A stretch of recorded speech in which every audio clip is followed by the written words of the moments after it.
ஆலயா cotton வேட்டிகள், ஷர்ட்டுகள், wedding celebration. தமிழ்நாட்டில் SIR படிவத்தை சமர்ப்பிக்க மேலும் 3 நாட்கள் கால அவகாசம் வழங்கியது தேர்தல் ஆணையம்.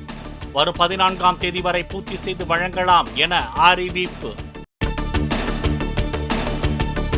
தமிழ்நாட்டில் வரைவு வாக்காளர் பட்டியல் வெளியிடப்படும் தேதியும் மாற்றம். டிசம்பர் 14ஆம் தேதி வெளியிடப்பட இருந்த நிலையில் 19ஆம் தேதிக்கு ஒத்திவைப்பு. தேர்தல் ஆணையத்தின் SIR-ஐ எதிர்த்து தொடரப்பட்ட வழக்குகளில் ஜனவரி இறுதியில் தீர்ப்பளிக்கப்படும். உச்சநீதிமன்ற தலைமை நீதிபதி அமர்வு அறிவிப்பு. தேர்தல் ஆணையத்தின் SIR தொடர்பான பிரதான வழக்குகளின் மீதான விசாரணை வருகிற 17, 18 தேதிகளில் நடைபெறும். இனி புதிதாக எந்த வழக்குகளும் அனுமதிக்கப்படாது என்று தலைமை நீதிபதி அமர்வு திட்டவட்டம். தமிழகத்தின் பல்வேறு மாவட்டங்களிலும் சட்டமன்ற தேர்தலுக்கான முன்னேற்பாடுகள் துவங்கின.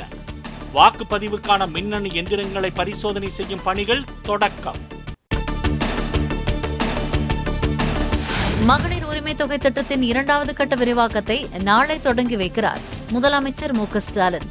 தமிழ்நாடு முழுவதும் வெல்லும் தமிழ் பெண்கள் நிகழ்ச்சியை நடத்த ஏற்பாடு.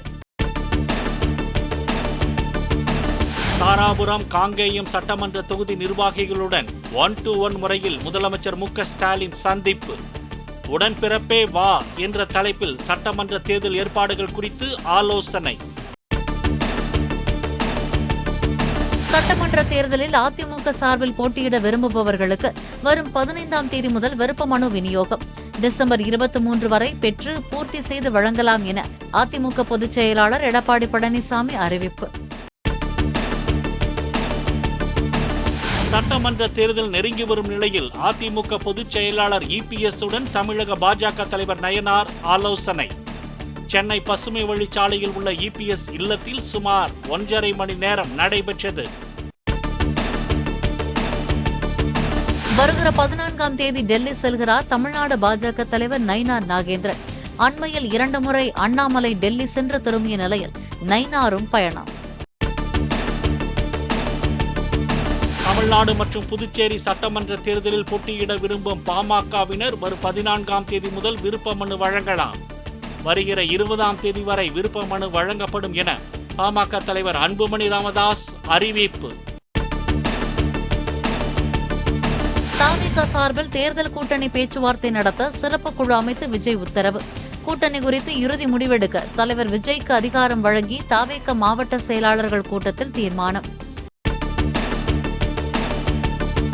விஜயை முதலமைச்சராகவும் தாவேகா தலைமையையும் ஏற்கும் கட்சிகளுடன் மட்டுமே கூட்டணி. தாவேகா மாவட்ட செயலாளர்கள் கூட்டத்தில் இயற்றப்பட்ட தீர்மானத்தில் திட்டவட்டம். திமுக ஆட்சியில் தமிழகத்தில் உள்ள அரசு பள்ளிகளில் பயிலும் மாணவர்களின் எண்ணிக்கை 13,28,000 சரிவு. தமிழகத்தில் அரசு பள்ளிகளை திமுக அரசு திட்டமிட்டு சீரழிப்பதாக பாமக தலைவர் அன்புமணி குற்றச்சாட்டு. சாதிவாரி கணக்கெடுப்பு கோரி வருகிற 17ஆம் தேதி பாமக நடத்தும் போராட்டத்தில் பங்கேற்க தாவேகாவுக்கு அழைப்பு. தாவேகா தலைமை கழக நிர்வாகிகளிடம் அன்புமணியின் கடிதத்தை நேரில் வழங்கினார் பாமக வழக்கறிஞர் பாலு. வன்கொடுமை வழக்கில் காஞ்சிபுரம் DSPக்கு எதிராக கைது உத்தரவு பிறப்பித்த மாவட்ட நீதிபதி செம்மல் பணியிடை நீக்கம். ஒழுங்கு நடவடிக்கை குழு விசாரணைக்கு பிறகு உயர்நீதிமன்ற தலைமை பதிவாளர் நடவடிக்கை. ஊழல் தடுப்பு மற்றும் கண்காணிப்புத்துறை DGP அபய்குமார் சிங் சட்டம் ஒழுங்கு DGP பதவிக்கான கூடுதல் பொறுப்பை ஏற்றார். சென்னையில் உள்ள காவல்துறை இயக்குநர் அலுவலகத்தில் பொறுப்புகள் ஒப்படைப்பு. சென்னை வேளச்சேரி HDFC வங்கியில் 1.25 கிலோ தங்கத்தை பர்தா அணிந்த பெண் விட்டுச் சென்ற விவகாரத்தில் திருப்பம். லாக்கரில் இருந்து திருடிய நகைகளை மீண்டும் பெட்டகத்தில் வைக்க மாறுவேடத்தில் வந்தது வங்கியின் முன்னாள் பெண் மேலாளர் என போலீசார் கண்டுபிடித்தனர். சென்னை வேளச்சேரி 100 அடி ரோடு HDFC வங்கியில் ஒவ்வொரு லாக்கராக திறந்து சோதனை. லாக்கரில் நகைகளை பாதுகாக்க வேண்டிய மேலாளரே கைவரிசை காட்டியிருப்பதால் வங்கி அதிகாரிகள் தீவிர ஆய்வு. நீலகிரி மாவட்டம் மசனகுடி அருகே வனத்துறையினர் வைத்த கூண்டில் வயதான ஆண் புலி சிக்கியது. பெண்ணை கொன்ற ஆட்கொல்லி புலிக்கு பதிலாக வேறொரு புலியை பிடித்து வனத்துறை ஏமாற்றுவதாக கூறி கிராம மக்கள் சாலை மறியல். புதுச்சேரி முதுநிலை காவல்துறை கண்காணிப்பாளரான IPS அதிகாரி ஈஷா சிங்கை நேரில் அழைத்து அமைச்சர் நமச்சிவாயம் பாராட்டு. விஜய் பங்கேற்ற தாவேகா பொதுக்கூட்டத்தில் அசம்பாவிதங்கள் ஏற்படாமல் சிறப்பாக செயல்பட்டதற்கு வாழ்த்து. விமான சேவை ரத்தால் கடுமையாக பாதிக்கப்பட்ட பயணிகளுக்கு இழப்பீடு சலுகை வழங்கப்படும் என இண்டிகோ நிறுவனம் அறிவிப்பு.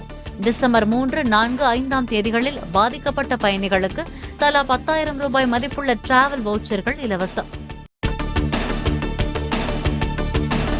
விமான சேவை ரத்தால் கடுமையாக பாதிக்கப்பட்ட பயணிகளுக்கு 5,000 ரூபாய் முதல் 10,000 ரூபாய் வரை இழப்பீடு வழங்கப்படும் என இண்டிகோ நிறுவனம் தகவல்.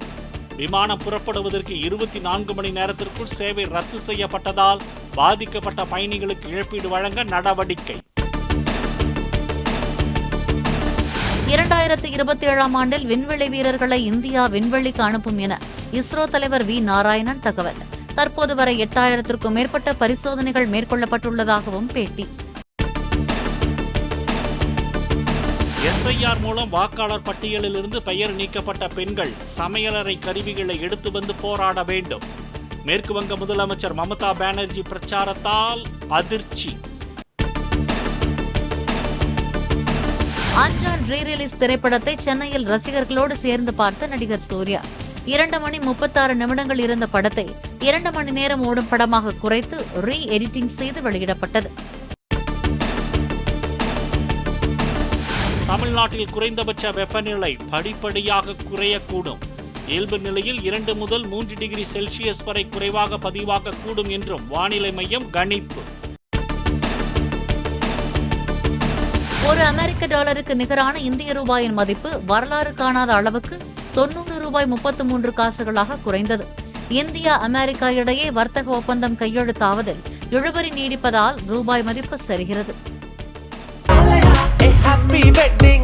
ஆலயா காட்டன் வேட்டிகள் ஷர்ட்டுகள் வெட்டிங் செலிப்ரேஷன்.